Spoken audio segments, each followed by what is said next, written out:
It was August of 1992, and my friend Dion and I, we boarded a Greyhound bus in downtown Detroit for a 23-hour bus ride to Prairie View, Texas.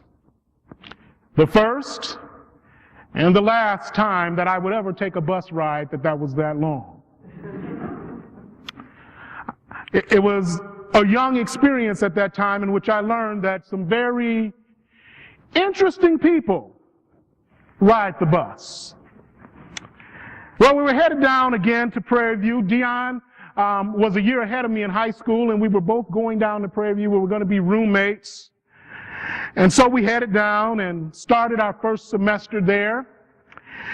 And while I was there, I found something out very interesting, that the out-of-state students that attend Prairie View A&M University, basically they came from three areas: Milwaukee, Wisconsin, Chicago, Illinois, and Detroit, Michigan. As a matter of fact, there were so many people from Detroit, Michigan in Prairie View, Texas, that we had our own club called the Detroit Club. So naturally, I decided, after I got settled and found out about this Detroit Club, I'm going to join the Detroit Club. And while I was joining the Detroit Club, that is when I met a very interesting individual named Eric. Eric intrigued me, because like me, Eric was a freshman. But unlike me, who was 18, Eric was 26 years old. And another thing that intrigued me is, after I got to know Eric, I realized something. He was not dumb. Eric was a very brilliant guy, and it sort of surprised me, one, that he was 26 years old and a freshman, and two, that he was at Prairie View. Nothing against Prairie View, but this guy was smart. And so I began to wonder, why is Eric here? But I wasn't going to be nosy. Eric was also a very large guy, so I didn't want to make him mad at me. But one day, curiosity got the best of me. And so we're sitting out in front of the library, and I sat next to Eric, making sure that I was out of arm's reach. And I said, "Eric, I've got something I want to ask you." And he said, well, go ahead, Franklin, what is it? I said, "I've got a great deal of respect for you. You are a brilliant guy. And I just want to know, it's just hard for me to understand how someone as smart as you could be a 26-year-old freshman at Prairie View A&M University. How does that happen?" Then I scooted over a little bit more just in case. But Eric just looked at me. He said, "Well, I figured that you probably wanted to ask that question for a long time, haven't you?" I said, "Yeah." He said, "Well, it all comes down to this. Sometimes in our lives, we go through difficulties. We go through trials in our life. And sometimes when those trials come into our lives, we get an easy way out through a temptation. And sometimes we give in to that temptation. That temptation leads to sin, and eventually that sin leads to destruction. So Franklin, basically the reason why I'm here as a 26-year-old freshman at Prairie View University, A&M University, is because of temptation and sin." And so that's what we're going to talk about today: temptation and sin. It's our second sermon out of the book of James. Today we are going to be reading from James, the first chapter, 13th through the 18th verse. I will be reading from the NIV, and would ask that all could please stand as we read God's word. James 1:13 through 18, temptation and sin. "When tempted, no one should say, 'God is tempting me.' For God cannot be tempted by evil, nor does he tempt anyone. But each one is tempted when by his own evil desires he is dragged away and enticed. Then after desire has conceived, it gives birth to sin. And sin, when it is full grown, gives birth to death. Don't be deceived, my dear brothers. Every good and perfect gift is from above, coming down from the Father of the heavenly lights, who does not change like shifting shadows. He chooses to give us birth through the word of truth, that we might be a kind of first fruits of all he created. May the Lord add a blessing to the reading and hearing of his word. You may be seated. Temptation and sin. Now, James, again, he started out last week, he was a little bit encouraging, saying, okay, these trials are going to come in your life, but don't worry, God is going to be with you. And I'm going to just tell you that that is probably the nicest that he is going to be for the entire rest of the book. Because now he is starting to make sure that we understand what the possibilities are when we go through trials. And one of those possibilities is that when we go through trials, sometimes Satan looks at that trial and he says, okay, I'm going to give you an easy way out. He tempts us and says, you don't have to go through this. Here's this easy out if you just go ahead and take it. Now, when we talked last week, when we talked about trials, we realized that sometimes trials come just because of life. Sometimes life, just living, brings us trials. Sometimes trials do come from God as a way of strengthening and testing us. However, what we must not make the mistake of assuming is because God sends a trial into our life, he also sends temptation. James wants us to understand God does not tempt. God cannot ask us, nor does he want to ask us to do anything that is contrary to his nature. And he does not have a sinful nature. So he's making it clear, James, that no, temptation does not come from God. Temptation comes from the enemy. Temptation comes from Satan. And here's the interesting thing about temptation. Sometimes temptation looks like the right thing. More often than not, temptation is doing a good thing the wrong way. You say, well, we still did a good thing, right? But how you do it is just as important as what you do. And sometimes when we have that temptation, we see that we're doing a good thing, but we're not doing it the right way. And so Eric was explaining this to me. As I sat and I listened to Eric's story, he explained to me how this temptation led to sin and what happened in his life. Eric was born and he was raised in inner city Detroit, and he had a cousin that he was very close to named Jamal. Now, both of these boys were extremely bright. I don't know what their IQs were, but they were much higher than mine. And they attended a very prestigious school in Detroit called Renaissance High School. As a matter of fact, Renaissance High School is one of the most prestigious schools, and I would argue one of the most, if not the most academically rigorous schools in the city of Detroit. And so they both attended there 4 years. They graduated in the top 10% of their class. Now understand, probably the lowest GPA at Renaissance might be a 3.0. That might be the low end of the GPA. And he's in the top 10% with his cousin. And they had a dream, both of them. And he's sitting there and he's telling me about this dream. And their dream was to attend Notre Dame University. Now there was a part of me that when I heard that wanted to lose a little bit of respect for him. I mean, of all places, Notre Dame, really? But again, he's still bright, he's brilliant. Okay. You know, sometimes we make bad choices. But his dream and his cousin's dream were to go to Notre Dame. And so they applied to Notre Dame, they got accepted. Now the next thing was, how do we pay for it? Because again, inner city Detroit, they didn't have a lot of money. But because of their academic excellence, both of these young men received full ride scholarships to Notre Dame. Books, room, board, tuition, and a monthly stipend. And so they're headed off to Notre Dame. And it's their first semester at Notre Dame, and they thought that this was going to be very similar to high school. Now the thing about, here's one of the difficulties of being a really bright and brilliant high school student. A lot of times you don't have to study. It just comes to you pretty easy. Jamal and Eric were no different. Even though they graduated in the top 10% of a very rigorous high school, it came to them easy. They didn't have to study very much. And they figured, okay, it's my first semester at Notre Dame, but you know, hey, I'm pretty smart. And so they didn't develop good study habits. Here's the problem. That scholarship that they got, it required that they maintain a 3.0 cumulative GPA. Well, at the end of their first semester, Eric had a 2.5. Jamal had a 2.6. And so their scholarship coordinator gets in contact with them and says, look, if you don't have a 3.0 GPA by the end of next semester, you're going to lose your scholarship.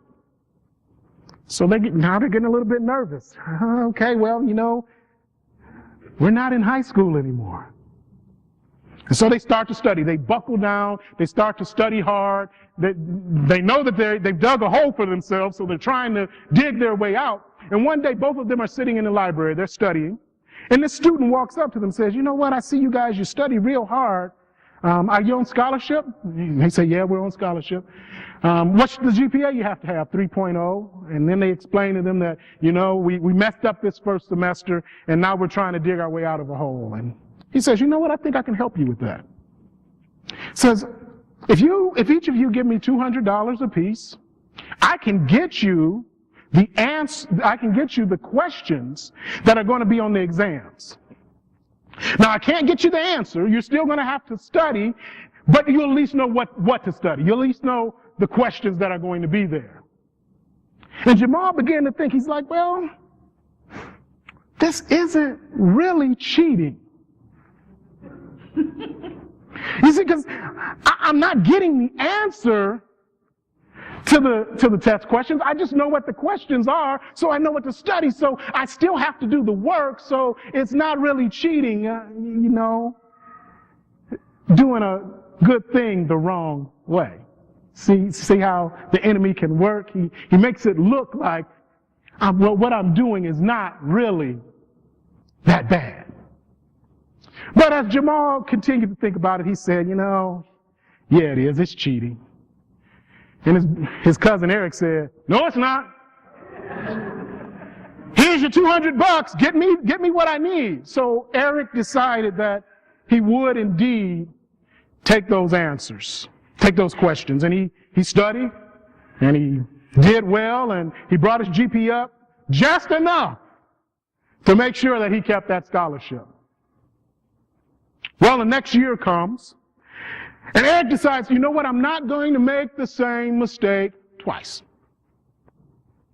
And so he decides, I'm going to actually work this semester. But then he thinks, but still, if I pay this student the $200, at least I know what to study.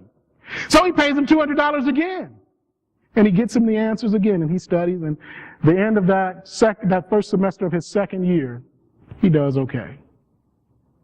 Here's the thing about temptation. Again, as I stated earlier, what the enemy does is he makes it look like it's not that bad. And he makes it look like, okay, I'm doing a good thing. Eric is, in his mind, is saying, I worked really hard to get here to Notre Dame. I don't want to disappoint my teachers. I don't want to disappoint my parents. I don't want to disappoint my friends. And I still have to study. Only thing that I'm getting is what to study. So it's not that big of a problem. Right thing. Wrong reasons, wrong way to go about it. And another thing that happens a lot of times when we yield to temptation and we say, okay, well, you know, we realize that Satan placed that temptation in our lives, and we'll say, well, you know what? Satan is really the one that made me do it. Don't go blaming that on the devil. It's not the one that made you do it. See, here's the thing. Satan has the ability to tempt. He does not have the ability to control. We all have free will. And with that free will, we make the decision to say yes or no. We make the decision to buy the test questions or not to buy the test questions. And we deal with the consequences that come from that. Eric, he made that decision. He said, okay, I'm going to buy these test questions. But here's the thing that James is trying to get us to understand. The words that he uses, he says that When temptation is conceived, it gives birth to sin. And sin gives birth to death. And here's what happens. You sin the first time, and the sin leads to another sin, which leads to another sin, which leads to another sin. And eventually that leads to destruction. It's sort of like when you tell a lie. My wife loves to use this example all the time. You tell what you think is a little lie. But then to cover up that lie, you have to tell another lie. And then to cover up that lie, you have to tell another lie. Well, eventually you forget the lie that you told way back here, and that's how you get caught. One lie leads to another lie, which leads to another lie, but eventually you get caught because you can't remember all of the lies that you told. We have a cousin that works for the government. He says now the way to get out of that is you tell it so much you start to believe it. So then it becomes true. He said that right. The only problem is, no, that doesn't work because it's still a lie. It's just a lie that you believe now. And so that's what's happening here with Eric is he has now convinced himself that what he is doing is not wrong. So where does all of that come from? Where does this yielding to temptation, where does this desire come from? And we already said, it doesn't come from Satan. He doesn't make us do anything. We make the decision ourselves. So where does it come from? And this is the scary part. It comes from within us. It comes because we have a desire to do that thing which we shouldn't do. It comes from our own desires, and that's what James tells us. You have that desire within you. You yield to the temptation. That temptation leads to sin, but it always ends up leading to destruction. And the thing that we must understand is that although it may look good at the time, although it may look like we're getting what we want and what we need, James tells us good things only come from one place, and that's from above. So what happens with Eric? So Eric, now, second semester of his sophomore year, looking good. Got a good GPA. Midterms, second semester come, sophomore year. He says, give me the answers again. Here's $200 more. And it works well. So then finals are coming up, and he can't find the guy.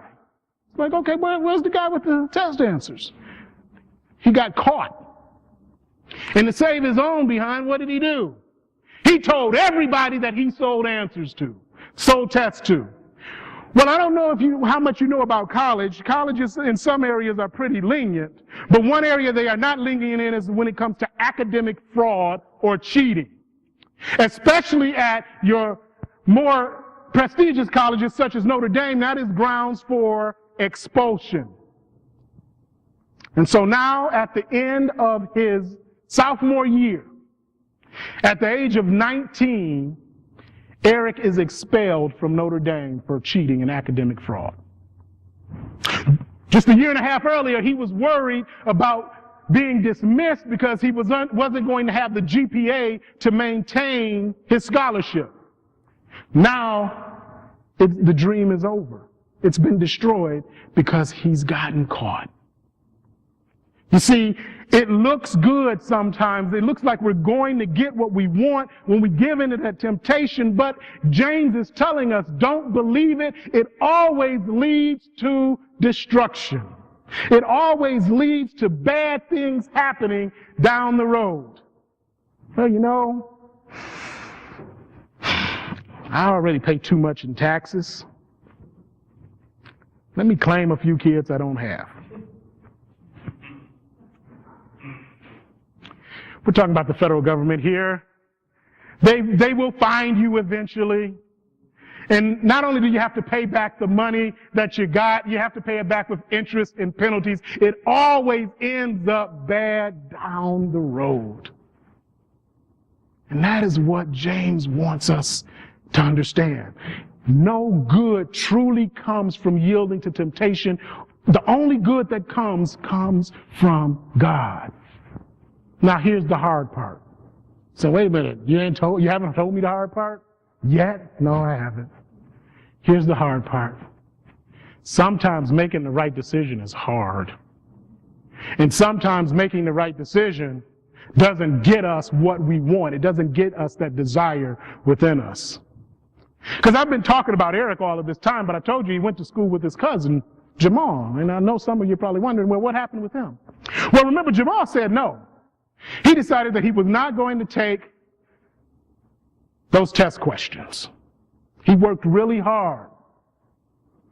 But unfortunately, he had dug himself a hole that was too deep. And at the end of his first year, he did not have the 3.0 cumulative GPA that he needed to maintain his scholarship. Now, he could stay at Notre Dame. That was not a problem. He just didn't have the scholarship anymore. He's born and raised in inner city Detroit. Notre Dame's expensive. His family didn't have that type of money, so he had to leave Notre Dame. Well, what he did was he applied to a junior college, and he went to junior college for 2 years. 4.0 GPA. And then he reapplied to Notre Dame, understanding that the way Notre Dame works, it was a very small chance that he was going to get in, because Notre Dame, really isn't big on junior college transfers. Well, he went to a professor and told him about what had happened. That professor just so happened to be an alumni of Notre Dame and wrote him a letter. And he got other professors to write him letters. And so after 2 years of junior college, he gets back into Notre Dame. Well, this time he has enough money and scholarships to pay for his tuition and part of his room and board. He has to take out some loans, and he has to work a job now in order to pay for it, but he's back looking at his dream. Now, is that the way he would have wanted to do it? Is that the way he envisioned it? No. He made the right decision, and because he made the right decision, he had to leave Notre Dame. Because he made the right decision, he had to go to junior college for 2 years. Because he made the right decision, he's now back, but he has to, instead of being able to focus 100% on being a student, he has to work. Now, when you look at it at the end of their freshman year, it looks like Eric is the one who made the right decision, because Eric is the one who's still at Notre Dame. Here's the thing. Down the road, Jamal is the one who graduates from Notre Dame. Eric is the one who gets kicked out. There is always a cost when we yield to temptation. And so I'm sitting here in front of Eric, and I'm like, man, dude, that's a downer. That's kind of depressing. I'm sort of sorry I asked. He says, well, it could be depressing, but I'm not depressed. I'm at peace with it. He said, let me tell you what the rest of the story is. He says, after I got kicked out of Notre Dame, I was angry with everybody. It was never my fault. I still in my mind did not feel like I had done anything wrong. I still had to do the work. I still had to study. I only had the answers. And so for the next several years, I was just bitter. I was bitter at the entire world. And I got even more bitter when 2 years later, my cousin gets back into Notre Dame. There's no chance I can ever go to Notre Dame. As a matter of fact, most major universities, because of the reason that I had been expelled, would not accept me. Here's the thing. Let me tell you something about universities. If you get in trouble for cheating, you have like the scarlet letter on your head. Most major universities will not even look at you. And that's what happened with Eric. So I got bitter. But he said, let me tell you something about God. Even when you yield to temptation, God is always standing there with his arms open, ready to take you back in. If you just repent and ask for forgiveness, he's ready to take you back. Now, it took me a long time to get to that point, but eventually I repented. I said, God, I'm sorry. I realized what I did was wrong. And he wrapped his arms around me. He took me back in, and now I'm here. He says, my cousin graduated last year from Notre Dame. I'm a first-year student at 26 years old. But the blessing is that God, even though I abandoned him, God never abandoned me.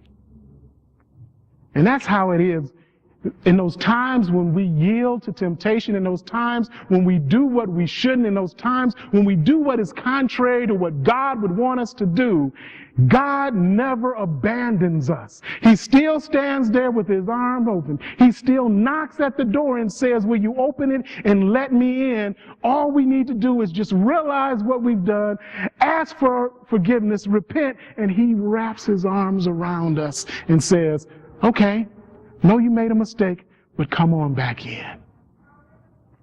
That's the type of mighty God we serve. One that's ready to forgive. Now understand, when we yield to temptation and it leads to sin, there is a price for that. Eric paid a price. When we do it, we pay a price. But that price is not God turning his back on us. He's still ready to take us back in. So what happened was Eric did eventually graduate from Prairie View. He was 30 years old when he graduated, and he moved back to Detroit, and his cousin Jamal hired him at an engineering firm in Troy, Michigan, which is a suburb of Detroit. So he ended up working for his cousin. Now you say, well, that isn't the track that his life was on. And you're right, it's not. But what Eric's story shows us is that even though it's hard sometimes to do the right thing, is that when we decide to yield to temptation, what we do, God has a plan for our lives. And what we do is we get off track, and it takes us in another direction. And until we decide that we want to come back and follow the direction that God has for us, it sends us out here somewhere. It sends us out into the wilderness, just like the Israelites. And we stay in that wilderness until we decide, okay, it's time to repent, and then we get back on track. So Eric's life was thrown off track because he decided to go another way. But he repented, and it got back on track. And that's the way it is for us. Sometimes doing the right thing just doesn't, it seems wrong. It just seems wrong. But in a world right now where everything seems like it's in shades of gray, my brothers and sisters, I want to tell you that there are some things that are very black and white. There are some things that are right, and right is right. There are some things that are wrong, and wrong is wrong. And we don't want to be derailed by yielding to temptation. When I was growing up, there was a hymn that we used to sing in church called Yield Not to Temptation. The first verse says, yield not to temptation, for yielding is sin. Each victory will help you some other to win. Fight manfully onward, dark passions. Dark passions, in other words, those dark desires that we have, subdue. Why? Because we look ever to Jesus, and he will carry us through. So it's saying, don't yield to that temptation. Subdue those dark passions. And how do we do that? We look to Jesus. And Jesus will carry us through.